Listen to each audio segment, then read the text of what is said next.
രേവതിയുടെ സച്ചിയുടെ നാളത്തെ നല്ലൊരു കഥ കേട്ടാലോ? അതിനുമുമ്പ് ഒരു കാര്യം പറഞ്ഞോട്ടെ. വീഡിയോ ഇഷ്ടപ്പെടുവാണെങ്കിൽ ഒന്ന് ഹൈപ്പ് ചെയ്യാൻ മറക്കരുതേ.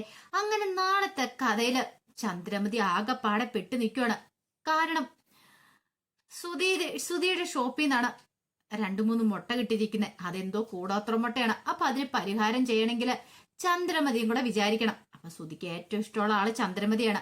അപ്പൊ ചന്ദ്രമതിയും കൂടെ പരിഹാരം ചെയ്താൽ മാത്രമേ സുധിയുടെ കടയുടെ പ്രശ്നങ്ങളൊക്കെ മാറുള്ളൂ. അല്ലെങ്കിൽ സുധിയുടെ കട പൂട്ടേണ്ട ഒരു അവസ്ഥയുണ്ടാവും എന്നൊക്കെയാണ് ജ്യോതിഷം പറഞ്ഞിരിക്കുന്നത്.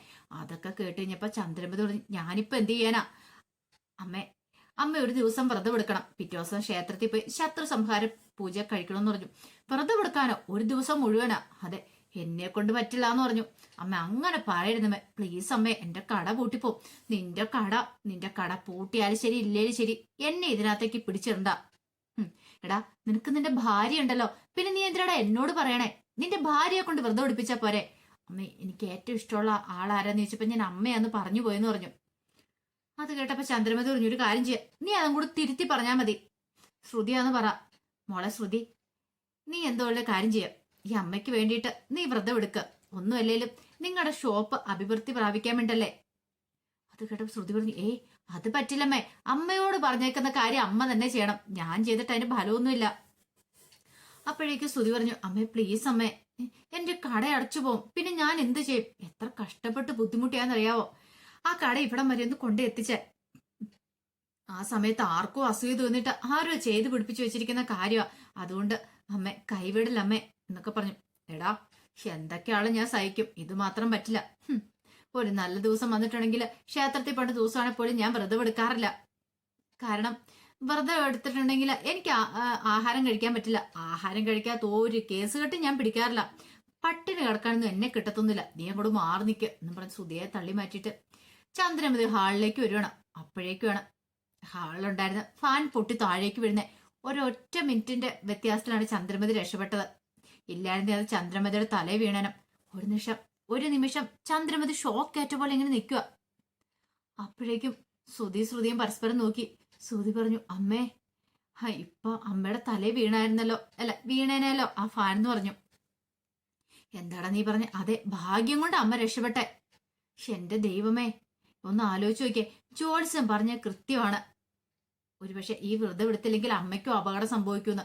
കണ്ടില്ലേ, അതിന് മുന്നോടിയത് വ്രതം എടുക്കാൻ പറ്റില്ല എന്ന് പറഞ്ഞപ്പോ തന്നെ ഫാൻ പൊട്ടി താഴെ വീണത് കണ്ടോ? എങ്ങാനും ഫാനമ്മയുടെ തലയിലേക്ക് വീണായിരുന്നെങ്കിലോ? അമ്മയുടെ തലച്ചോറൊക്കെ പൊട്ടി. എടാ, നീ എന്താടാ പറയണേ? ഫാൻ വീഴാ തന്നെ നീ ഇങ്ങനെയൊക്കെ പറയുന്നു? നീ എന്ത് വർത്താനോടെ പറയണേ? ഓ, അമ്മയുടെ തലച്ചോറ് പൊട്ടി താഴെ വരണമെന്നൊക്കെ ആയിരിക്കും നിന്റെ വിചാരമില്ലേ? അല്ലമ്മേ, അത് ഞാനങ്ങനെ മനസ്സിൽ വിചാരിച്ച. നീ കൂടുതൽ മനസ്സിലൊന്നും വിചാരിക്കണ്ട. നീ എന്തൊക്കെ പറഞ്ഞാലും ശരി, ഞാൻ വ്രതം എടുക്കാൻ പോകുന്നില്ല. പട്ടിണി കിടന്ന ഒരു സാഹസത്തിന് ഞാൻ മുതിരില്ല. അതും പറഞ്ഞ് ചന്ദ്രമതി ദേഷ്യത്തോടെ പോയി കതക് വലിച്ചടിക്കുവാണ്. അപ്പോഴേക്ക് ശ്രുതി ചോദിച്ചു, ഇനിയിപ്പൊ എന്ത് ചെയ്യാനാ? അമ്മ സമ്മതിക്കുന്നില്ലോ എന്ന് പറഞ്ഞു. ശരിയാ, അമ്മേനെ കൊണ്ട് എങ്ങനെയാലും സമ്മതിപ്പിച്ചാൽ മതിയാവുള്ളൂ. അല്ലെങ്കിൽ നമ്മുടെ ഷോപ്പിന്റെ കാര്യം ഗോവിന്ദ. ഷോപ്പ് പിന്നെ കച്ചവടം കാര്യങ്ങളൊന്നും ഉണ്ടാകത്തില്ല. ഷോപ്പ് പൂട്ടേണ്ടതായിട്ട് വരും. എന്തേലും ഉടനെ ചെയ്യണമെന്ന് പറഞ്ഞു. ശ്രുതി ആകെപ്പാടെ പെട്ടുപോയ അവസ്ഥയിലായി. അങ്ങനെ പിറ്റേ ദിവസം രാവിലെ സച്ച് ബാത്റൂമിൽ കേട്ട് വന്നിട്ട് ചോദിച്ചു, എന്താ രേവതി, വെള്ളമില്ലേന്ന് ചോദിച്ചു. മോട്ടർ അടിച്ചില്ലേന്ന് ചോദിച്ചു. സച്ചേട്ടാ, ഞാൻ മോട്ടർ അടിച്ചിട്ട് വെള്ളം വരുന്നില്ല എന്ന് പറഞ്ഞു. വെള്ളം വരുന്നില്ലേ? വീണ്ടും മോട്ടോർ കേടായെന്ന് ചോദിച്ചു. അറിയില്ല സച്ചേട്ടാന്ന് പറഞ്ഞു. ഇനിയിപ്പോ എന്ത് ചെയ്യുന്ന ഓർത്ത് നിൽക്കുമ്പത്തേനുമാണ് ചന്ദ്രമതി അങ്ങോട്ടാ ഇറങ്ങി വരുന്നത്. ഇതെന്താ രേവതി, മോട്ടർ അടിച്ചില്ലേ? ടാപ്പിൽ കൂടെ വെള്ളം വരുന്നില്ലോന്ന് പറഞ്ഞു. മോട്ടർ അടിച്ചതൊക്കെയാ, പക്ഷെ എങ്കിലേ എന്തോ കംപ്ലൈന്റ് ആണെന്ന് തോന്നുന്നു മോട്ടറിന്, അതുകൊണ്ട് വെള്ളം വരാത്തേന്ന് പറഞ്ഞു. അപ്പോഴേക്കും ശ്രുതി അതുപോലെ വർഷയും ശ്രീകാന്തും ഒക്കെ ഇറങ്ങി വരുവാണ്. വർഷ പറഞ്ഞു, എനിക്ക് ഡബിങ്ങിന് പോണം, രാവിലെ തന്നെ പോണം. അത് കേട്ട് കഴിഞ്ഞപ്പോ ശ്രീകാന്ത് പറഞ്ഞു, എനിക്കും പോണം റെസ്റ്റോറന്റിലേക്ക്, എനിക്കും അർജന്റായിട്ട് കുറെ ജോലികളുണ്ടെന്ന് പറഞ്ഞു. ശ്രുതി പറഞ്ഞു, അമ്മ എനിക്ക് പോയി ജോലിക്ക് ഇറങ്ങണം, ഷോപ്പ് തുറക്കണം, അമ്മയ്ക്ക് അറിയാവുന്ന കാര്യല്ലേ, വെള്ളമില്ലാതെ പിന്നെ എന്ത് ചെയ്യുമെന്ന് ചോദിച്ചു. അപ്പോഴേക്കും ശ്രുതി പറഞ്ഞു, എനിക്ക് നേരത്തെ പോകണ്ടെന്ന് പറഞ്ഞു. എല്ലാരും ഇങ്ങനെ പറഞ്ഞുകൊണ്ടിരിക്കുക. അപ്പോഴേക്കും സച്ചി പറഞ്ഞു, പരസ്പരം പറഞ്ഞുകൊണ്ടിരുന്നിട്ടൊന്നും ഒരു കാര്യമില്ല, മോട്ടർ എന്തോ കംപ്ലൈന്റ് ആന്ന് പറഞ്ഞു. അത് കേട്ടപ്പോ ചന്ദ്രമതി രേവതിയോട് ചോദിച്ചു, എടി സത്യം പറയടി, നീ എന്തേലും ചെയ്തു വെച്ചാണെന്ന് ചോദിച്ചു. എന്താ? അല്ല, നീ എന്തേലും അത്തെ പിടിച്ച് പണിതോന്ന് ചോദിച്ചു മോട്ടറേല്. ഞാൻ എന്ത് ചെയ്യാൻ അമ്മേന്ന് ചോദിച്ചു. അല്ല, നീ അങ്ങനത്തെ തരമൊക്കെ കാണിക്കുള്ളൂ, അതുകൊണ്ട് പറഞ്ഞാന്ന് പറഞ്ഞു. അപ്പോഴേക്ക് സച്ചി പറഞ്ഞു, എന്റെ അമ്മേ, എന്ത് വന്നാലും അത് അവളുടെ തലയിലേക്ക് കെട്ടിവെക്കല്ലേ. മോട്ടർ കേടായാലും ഈ വീട്ടിൽ എന്ത് പ്രശ്നം ഉണ്ടെങ്കിലും അതെല്ലാം അവളുടെ തലയിലേക്ക് കെട്ടിവെക്കരുത്. ഒത്തിരി ഒരു ഗ്യാപ്പ് കൊടുക്ക അവൾക്ക്. എല്ലാ കുറ്റം കൂടെ അവളുടെ തലയിലേക്ക് വെക്കല്ലെന്ന് പറഞ്ഞു. അത് കേട്ടപ്പോ ചന്ദ്രമതി നീ കൂടുതലൊന്നും പറയണ്ടെന്ന് പറഞ്ഞു. അപ്പോഴേക്കും വർഷ പറഞ്ഞു, ഇപ്പോഴത്തേനുള്ള കാര്യം എന്താ വെച്ചാ പറ. ഇപ്പൊ വെള്ളം വേണം, എനിക്ക് പോകണം, സമയം തെറ്റി പോകാൻ പറ്റില്ല എന്ന് പറഞ്ഞു. ആ സമയത്ത് ചന്ദ്രമതി പറഞ്ഞു, ഇനിയിപ്പൊ എന്ത് ചെയ്യും? അപ്പോഴേക്കും സച്ചി പറഞ്ഞു, ഞാനൊരു കാര്യം ചെയ്യാം, മോട്ടറൊക്കെ റിപ്പയർ ചെയ്യുന്ന അയാളെ ഒന്ന് വിളിച്ചു നോക്കാന്ന് പറഞ്ഞു. കഴിഞ്ഞ പ്രാവശ്യം അയാളെയാണല്ലോ വിളിച്ചേ. അങ്ങനെ വിളിക്കുകയാണ്. വിളിച്ചു കഴിഞ്ഞപ്പോഴത്തേനും അയാൾ പറഞ്ഞു, അതെ എനിക്ക് ഇപ്പൊ വരാൻ പറ്റില്ല, കുറച്ച് കഴിഞ്ഞിട്ടാ വരാൻ പറ്റുള്ളൂ എന്ന് പറഞ്ഞു. അങ്ങനെ കോള് കട്ട് ചെയ്ത് കഴിഞ്ഞപ്പോ ശ്രീകാന്ത് ചോദിച്ചു, എന്ത് പറയും സച്ചേട്ടാ, കൊടുക്കാൻ ഇത്തിരി കഴിഞ്ഞിട്ടാ വരുവുള്ളൂ. അപ്പൊ അത്രോ സമയം വരെ ഇവിടെ വെയിറ്റ് ചെയ്ത് നിൽക്കണോ? അപ്പൊ എനിക്ക് സമയമില്ലാന്ന് വർഷ പറഞ്ഞു. അതുപോലെ തന്നെ ശ്രുതി എല്ലാരും പറയണം. സച്ചു പറഞ്ഞു, സമയമില്ലാന്ന് പറഞ്ഞിട്ടൊന്നും ഒരു കാര്യമില്ല, വെള്ളത്തിന് വെള്ളം തന്നെ വേണ്ടേന്ന് ചോദിച്ചു. ആ സമയത്ത് രേവതി ഒരു കാര്യം ചെയ്യും, കിണറ്റിൽ നമുക്ക് കുറച്ച് വെള്ളം കോരിയാലോന്ന് ചോദിച്ചു. അങ്ങനെ എന്ത് ചെയ്തു, ഒടുവില് കോരാൻ തുടങ്ങുക. ആ സമയം സച്ചിയും കൂടെ ചെന്നു കുടമൊക്കെ എടുത്തോണ്ട് ചെല്ലുവാണ്. ശ്രീകാന്തും വർഷയൊക്കെ ചെല്ലുവാണ്. അപ്പൊ ശ്രീകാന്ത് വെള്ളം എടുത്തു. അതുപോലെ തന്നെ വർഷ എടുക്കാൻ ചെന്ന് കഴിഞ്ഞപ്പോ ശ്രീകാന്ത് പറഞ്ഞു, അതെ നിനക്കൊന്നും എടുക്കാൻ അറിയത്തില്ലെന്ന് പറഞ്ഞു. നോക്കിയപ്പോഴാണ് രേവതി പുഷ്പം പോലെ കുടമൊക്കെ ഇങ്ങനെ വെച്ചോണ്ട് വരുന്നേ. ചേച്ചിക്ക് നല്ല വശമുണ്ടല്ലോ, നല്ല ഭംഗിയുണ്ടല്ലോ എന്ന് പറഞ്ഞു. ഇത് എടുത്തോണ്ട് പോകുന്നതാണേട്ട്. അതൊക്കെ ഒരു എക്സ്പീരിയൻസാ, ഞാൻ വീട്ടിൽ ഇങ്ങനെ കുറെ വെള്ളം കോരിട്ടുണ്ടെന്ന് പറഞ്ഞു. വർഷം പോയി എടുക്കാൻ നോക്കി. വർഷയുടെ കയ്യിൽ നിന്ന് കുടമൊക്കെ താഴേക്ക് പോയി. ശ്രീകാന്ത് പറഞ്ഞു, പറ്റുന്ന പണി ചെയ്താ പോരെന്ന് ചോദിച്ചു. ആ സമയത്ത് ശ്രുതി ഒരു കുടമൊക്കെ എടുത്തോണ്ട് വരുവാണ്. അപ്പോഴേക്ക് ശ്രുതി ചോദിച്ചു, നീ ഇതങ്ങോട്ടാ? വെള്ളം എടുക്കാനായിട്ട്. എടാ നിനക്ക് ഇതൊക്കെ വശമുള്ളതാണോ? ഒന്നും അല്ലെങ്കിലും കോടീശ്വര വീട്ടിലെ പെണ്ണല്ലേ, നിനക്കൊന്നും അറിയത്തില്ല, നീ അതവിടെ വെച്ചേക്കാൻ പറഞ്ഞു. പിന്നെ ആവശ്യത്തിന് വെള്ളം വേണ്ടേ, എനിക്ക് എന്താണ് പോവാതിരിക്കാൻ പറ്റില്ല എന്ന് പറഞ്ഞു. അങ്ങനെ വെള്ളം എടുക്കാൻ പോയി. അപ്പോഴേക്കും ശ്രുതിയും പിന്നാലെ ഒരു കുടമൊക്കെ ആയിട്ട് ഇരുന്നു. വെള്ളം എടുത്തു. ശ്രുതി നല്ല പുഷ്പം പോലെ അത് സൈഡിൽ വെച്ചോണ്ട് ഇങ്ങനെ വരുവാണ്. അപ്പോഴേക്കും ഇതോടൊപ്പം ശ്രുതി വെച്ച്, നിനക്ക് എങ്ങനെ ഇതൊക്കെ അറിയാവുന്നേ? ഇതൊക്കെ ഒരു വശമല്ലേ, ഇപ്പൊ ഞാൻ ആദ്യമായിട്ട് എങ്ങനെ വെള്ളം എടുക്കുന്നേ. പക്ഷെ അതുപോലെയൊന്നുമല്ല, ശ്രുതിയുടെ വീട്ടിൽ ശ്രുതി കുറെ വെള്ളമൊക്കെ കോരിട്ടുണ്ട് കിണറ്റിന്ന്. അതുകൊണ്ട് ശ്രുതിക്ക് നല്ല എക്സ്പീരിയൻസ് ആണ്. പക്ഷെ ശ്രുതിക്കാണെങ്കിൽ ഒരു കുടം വെള്ളം പോലും എടുക്കാൻ പറ്റുന്നുണ്ടായിരുന്നില്ല. അത് കണ്ടപ്പോ ശ്രീകാന്ത് വന്ന് കളിയാക്കുകയും ചെയ്തു. അങ്ങനെ വെള്ളം എടുത്തോണ്ട് അവനവന്റെ ആവശ്യത്തിന് എല്ലാരും വെള്ളം എടുത്തോണ്ട് പോവാണ്. കുറച്ച് കഴിഞ്ഞപ്പോഴത്തേനും മോട്ടർ നന്നാക്കാനായിട്ടുള്ള അയാൾ വരുന്നേ. അങ്ങനെ അയാൾ വന്നു കഴിഞ്ഞപ്പോ സച്ചി അങ്ങോട്ട് ചെന്നു. പിന്നീട് സച്ചി വെച്ച്, എന്ത് പറ്റിയതാന്ന് ചോദിച്ചു. ഇപ്പത്തേനും റിപ്പയർ ചെയ്യാൻ പറ്റുമോ?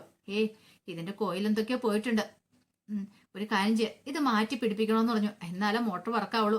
കഴിഞ്ഞ തവണ വന്നപ്പോ തന്നെ ഞാൻ പറഞ്ഞല്ലേ, അന്നേ മാറ്റിയാൽ മതിയായിരുന്നു. എന്താന്ന് വെച്ചാൽ പെട്ടെന്ന് തന്നെ ചെയ്യണമെന്ന് പറഞ്ഞു. രേവതി വന്നിട്ട് പറഞ്ഞു, അച്ഛൻ നടക്കാൻ പോയേക്കുവാ, അച്ഛൻ നടക്കാൻ പോയിട്ട് വരുമ്പോ തന്നെ മുന്നേ മോട്ടർ റെഡിയാക്കണമെന്ന് പറഞ്ഞു. നോക്കട്ടെ എന്ന് പറഞ്ഞു. പിന്നീട് സച്ചി അകത്തേക്ക് കയറി പോകാൻ തുടങ്ങിയപ്പോഴത്തേക്കും ആ ഇലക്ട്രീഷ്യൻ പറഞ്ഞു, അതെ സച്ചി, ഇത് റിപ്പയർ ചെയ്യുന്നതിന്റെ ഭാഗമായിട്ടേ ഞാൻ ഇവിടെ ഇതെല്ലാം അഴിച്ചിട്ടിട്ട് ഒക്കെ ഉണ്ട്. അതുകൊണ്ട് ഒരു കാര്യം ചെയ്യണം, മെയിൻ സ്വിച്ച് ഞാൻ ഓഫ് ചെയ്തിട്ടേക്കാം, ആരും ഇപ്പൊ പോയി മെയിൻ സ്വിച്ച് ഓൺ ആക്കരുത്. മെയിൻ സ്വിച്ച് ഓൺ ആക്കിയിട്ട് അകത്തെ ലൈറ്റ് എന്തെങ്കിലുമൊക്കെ ഇട്ടിട്ടുണ്ടെങ്കിൽ കറണ്ട് പാസ് ചെയ്യുമെന്ന് പറഞ്ഞു. ശരിയെന്ന് പറഞ്ഞു. അങ്ങനെ ഒടുവിൽ അയാൾ അങ്ങോട്ട് പോവുകയും ചെയ്തു. സച്ചി അകത്തേക്ക് വന്നിട്ട് കുളിക്കാനായിട്ട് അങ്ങോട്ട് കയറുവാണ്. കുറച്ച് കഴിഞ്ഞപ്പോഴത്തേനും ശ്രുതി അതിലൂടെ വരുന്നേ. ശ്രുതി നോക്കിയപ്പോൾ കറണ്ടും ഇല്ല. ഇതെന്താ കറണ്ട് ഇല്ലാത്ത എന്നൊക്കെ നോക്കി വന്നു കഴിഞ്ഞപ്പോഴത്തേനും മെയിൻ സ്വിച്ച് ഓഫ് ആയി കിടക്കുന്നു. മെയിൻ സ്വിച്ച് ഓഫ് ആയി കിടക്കുന്നു, ഇതാരാന്നും ഓഫ് ചെയ്തിട്ടേന്ന് ഓർത്തോണ്ട് ശ്രുതി മെയിൻ സ്വിച്ച് ഓൺ ആക്കി. ഈ സമയത്ത് ചന്ദ്രമതി കാത്തിരിക്കോ, കരണ്ട് വന്ന് സമാധാനം, ആ ഫാൻ ഒന്ന് ഇട്ടേക്കാന്നൊക്കെ ഓർത്തോണ്ട് ചന്ദ്രമതി എന്ത് ചെയ്തു, പോയി ഫാനിന്റെ സ്വിച്ച് അമർത്തുവാണ്. സ്വിച്ച് അമർത്തി കഴിഞ്ഞപ്പോഴത്തേനും പെട്ടെന്ന് ചന്ദ്രമതിക്ക് ഷോക്ക് ആയിക്കോണ്. ചന്ദ്രമതി അവിടെ ഒന്ന് അനങ്ങിക്കൊണ്ട് ഇങ്ങനെ നിൽക്കുവാണ്. കറണ്ട് പാസ് ചെയ്ത് വന്നിട്ടുണ്ടായിരുന്നു ഇത്തേ കൂടെ. ആ സമയത്താണ് ഭാമ അങ്ങോട്ടേക്ക് വരുന്നത്. ഭാമ വന്നിട്ട് ചോദിച്ചു, ഇതെന്താ ചന്ദ്ര, നീ എന്താ ഡാൻസ് പ്രാക്ടീസ് ചെയ്യുവാണെന്നൊക്കെ ചോദിച്ചു നിൽക്കുവാണ്. എന്താ ചന്ദ്ര എന്നൊക്കെ പറഞ്ഞിട്ട് ചന്ദ്രമതിയുടെ കയ്യിലേക്ക് അങ്ങോട്ട് ഒന്ന് പിടിച്ചു. പെട്ടെന്ന് ഭാമയും അവിടെ പെട്ടുപോയി. കുറച്ച് കഴിഞ്ഞപ്പോഴത്തേനും ശ്രുതി അങ്ങോട്ടേക്ക് ഒന്ന് എത്തി കഴിഞ്ഞപ്പോഴത്തേനും ശ്രുതിയും കണ്ട് ഈ കാഴ്ച, ഇതെന്താ അമ്മയെന്നൊക്കെ ചോദിച്ചോണ്ട് അങ്ങോട്ടേക്ക് വന്നിട്ട് ഭാമയുടെ കയ്യിൽ ഇങ്ങോട്ട് പിടിച്ചു. അങ്ങനെ ഇത്തിരിയുമ്പോ ശ്രുതിയും വന്നു, ശ്രീകാന്തും വന്നു, വർഷയും വന്നു, എല്ലാരും വന്നു. എല്ലാരും കൂടെ ഇങ്ങനെ ഷോക്ക് ആയിട്ട് ഇങ്ങനെ അനങ്ങി നിൽക്കുവാണ്. കാരണം അവർക്കൊക്കെ എന്ത് ചെയ്യണമെന്ന് പെട്ടെന്ന് അറിയത്തുണ്ടായിരുന്നില്ല. ഓടിക്കേറിപ്പോയി അങ്ങോട്ട് പിടിക്കുക ചെയ്തത്. ആ സമയത്താണ് രേവതി അങ്ങോട്ടേക്ക് വരുന്നത്. രേവതി ഒന്ന് വന്ന് നോക്കിക്കഴിഞ്ഞപ്പോഴത്തേനും ഇങ്ങനെ നിന്ന് എല്ലാവരും ഒന്ന് അനങ്ങിക്കൊണ്ടിരിക്കുന്നു. രേവതിക്ക് മനസ്സിലായി ഷോക്ക് ഏറ്റിരിക്കുന്നതാണ്. രേവതി പെട്ടെന്ന് ഓടി നേരെ അടുക്കളയിലേക്ക് വന്നു. എന്തെങ്കിലും ഉണ്ടോന്ന് നോക്കി. അപ്പോഴാണ് ചപ്പാത്തിക്കോഴി ഇരിക്കുന്നുണ്ട്. പെട്ടെന്ന് രേവതി പാഞ്ഞ് അങ്ങോട്ട് വന്നു. അപ്പൊ ചന്ദ്രമതിക്കാണ് ആദ്യം ഷോക്ക് ഏറ്റിരിക്കുന്നത് മനസ്സിലായി. ഒറ്റ അടിയായിരുന്നു ചന്ദ്രമതിയുടെ കൈക്കിട്ട്, വേറെ നിവൃത്തി ഉണ്ടായിരുന്നില്ല. അപ്പോഴേക്കും ചന്ദ്രമതിയുടെ കൈ ആ സ്വിച്ചിന് താഴേക്ക് വന്നു. എടുത്തടിച്ചോടെ ബാക്കി എല്ലാവരും കൂടെ നിലത്തേക്ക് വീണു. ചന്ദ്രമതി എന്റെ കയ്യേന്നും പറഞ്ഞോണ്ട് എഴുന്നേൽക്കണം. എന്നിട്ട് ഈ ചെടി നീ എന്നെ ചപ്പാത്തി കൊല്ലം കൊണ്ട് കൊല്ലാൻ നോക്കുവാണെന്ന് ചോദിച്ചു. രേവതി പറഞ്ഞു വേറെ നിവൃത്തിയില്ലായിരുന്നിട്ടാണെന്ന് പറഞ്ഞു. ആ സമയം ഇതൊന്നും അറിയില്ലാതെ സച്ചി കുളി കഴിഞ്ഞ് ഇറങ്ങി വരുവാണ്. എന്താ ഇതെന്താ എല്ലാരും നിലത്ത് കിടക്കണെന്ന് ചോദിച്ചു. സച്ചേട്ടാ അത് പിന്നെ ഷോക്ക് ഏറ്റാന്ന് പറഞ്ഞു. ഷോക്ക് ഏറ്റോ? അതേന്ന് പറഞ്ഞു. പിന്നീട് ബാമ്പ പറഞ്ഞു ഞാൻ വന്നു കഴിയുമ്പോ ചന്ദ്രമതി ഇങ്ങനെ നിന്ന് അനങ്ങുന്നുണ്ട്. അപ്പൊ ഞാൻ വിചാരിച്ച അവള് വല്ല പ്രാക്ടീസ് നടത്തുമായിരിക്കും ഓർത്തോണ്ട് ഇത്തിരി സമയം നോക്കിയിട്ട് അവൾ അനങ്ങാതെ പറഞ്ഞപ്പോ അവളുടെ കയ്യിലേക്ക് വന്ന് പിടിച്ചത് മാത്രമേ എനിക്ക് ഓർമ്മയുള്ളെന്ന് പറഞ്ഞു.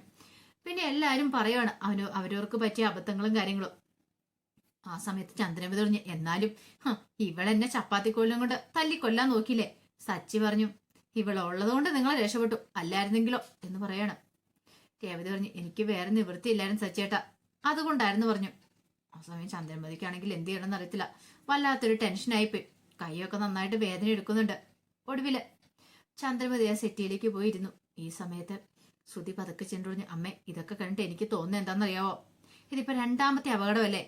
ആ വ്രതം നോറ്റില്ലെങ്കിലോ വ്രതം എടുത്തില്ലെങ്കിലോ ഉറപ്പായിട്ടും അപകടം ഉണ്ടാവും. ഇപ്പൊ അമ്മയുടെ ജീവൻ ആപത്താ. കണ്ടില്ലേ ഷോക്ക് ഏറ്റത് കണ്ടോ, ഇനി ഇതുപോലെ ആയിരിക്കും എന്ന് പറഞ്ഞു. എന്ത് ചെയ്യണം നമ്മ തന്നെ തീരുമാനിക്കാൻ പറഞ്ഞു. ഒടുവിൽ ചന്ദ്രമതിക്ക് നല്ല ദേഷ്യമായി.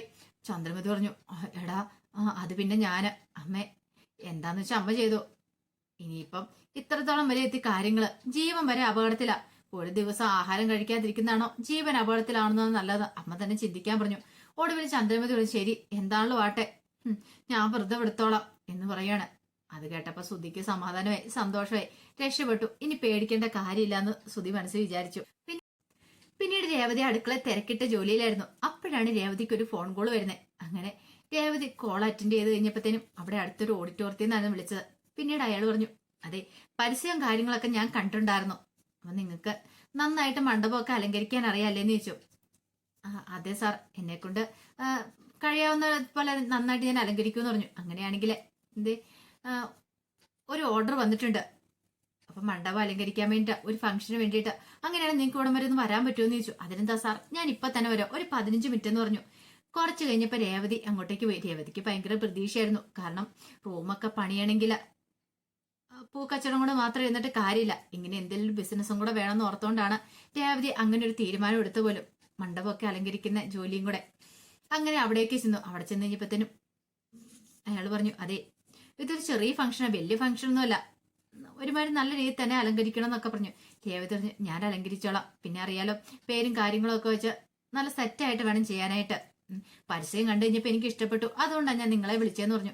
രേവതി പറഞ്ഞു ആയിക്കോട്ടെ സാറേ, ഇതെന്റെ ആദ്യത്തെ ഓർഡറാണ്, ഞാൻ മാക്സിമം നല്ല രീതിയിൽ തന്നെ ചെയ്യും. എന്താണെങ്കിലും ഇനി ഇവിടെ നടക്കുന്ന ഓരോ ഫംഗ്ഷന് സാർ എന്നെ വിളിക്കത്തുള്ളൂ എന്ന് പറഞ്ഞു.